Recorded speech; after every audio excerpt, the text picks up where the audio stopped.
আসসালামু আলাইকুম। আজকে আমি আবার হাজির হয়ে গেলাম। এই যে যেগুলো দেখতে পাচ্ছেন এগুলো আইসক্রিম না, অন্য কিছু না। এগুলো হচ্ছে রান্না শুরু করার আগে মহিলাদের পূর্ব প্রস্তুতি, মানে আদা রসুন জিরা বাটা। আজকে আমাদের বাসায় রান্না হবে, কিছু সবজি কেটে নিছে পেঁয়াজ মরিচ সহ। মনে হয় এগুলো কেটে নেওয়া হয়েছে কোনো একটা মাছের জন্য। আচ্ছা, আমার মা বেশ ভালো করে সবজিগুলো ধুয়ে নিচ্ছে, কারণ মাছের মধ্যে আমরা মাঝে মাঝে একটু সবজি খেতে পছন্দ করি। ওই হয় না, ফ্রিজে কিছু মাছ রাখতে রাখতে ২-১টা করে পিস বেঁচে যায়, তো ওই রকম ২-৩ পদ মাছের ২-১টা করে পিস বেঁচে গেছিলো। তো মা মনে করলো যে আজকে ওই ১ পদের মাছ রান্না করা হোক। এই জন্য কিছু সবজি কাঁচামরিচ পেঁয়াজ কেটে নিয়ে বেশ ভালো করে ধুয়ে সে মাছগুলো দিয়ে দিল। এখন সে মাছগুলোকে বেশ ভালো করে মাখাচ্ছে।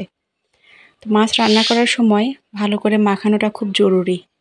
একটু ভালো করে না মাখালে মাছ টেস্ট হয় না। আর আমার মা কালারফুল তরকারি বেশ পছন্দ করে, সে হলুদ মরিচের গুঁড়া বেশ করে দেয়।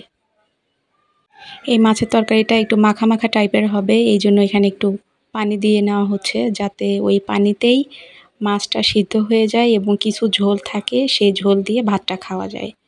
এই যে দেখেন, মাছ রান্না প্রায় মাঝ পর্যায়ের দিকে চলে আসছে। আমাদের লাকড়ির চুলা বেশ ভালো চলছে।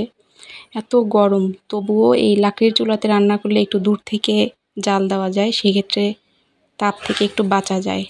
মাছ প্রায় হওয়ার মতো হয়ে গেছে। আর এগুলো হচ্ছে কয়েকটা ট্যাংরা মাছ ছিল, যারা কিনা ওই বারোমিশালি মাছ পছন্দ করে না, খেতে চায় না, তাদের জন্য মা কিছু ট্যাংরা মাছ ভুনা করার জন্য প্রস্তুতি নিচ্ছে।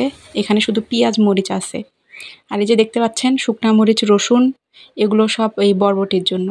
এই যে এই মাছটাও মা বেশ সুন্দর করে ঠিক আগের মতো করে একটু পানি সহ মাখায় নিল, যাতে ওইটা দিয়েই সিদ্ধ হয় এবং ওইটাতেই একটু ঝোল থাকে।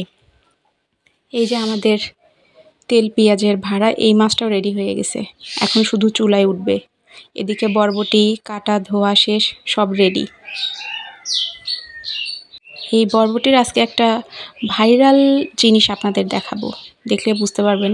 এই যে দেখেন, বরবটিগুলো সিদ্ধ করা হচ্ছে, তবুও কিন্তু সবুজই আছে, কালার পরিবর্তন হয়নি। এই যে পানিটা মাঝারি দিতে হয়, বেশি পানি দিলে বরবটি পানির উপরে সাঁতার কাটতে থাকবে। বরবটি সিদ্ধ প্রায় হয়ে গেছে, চুলাতে বেশ ভালো জাল জ্বলছে। আমাদের লাকড়ির চুলা, ছনছনা ছনছন, ট্রেন চলে চলছে।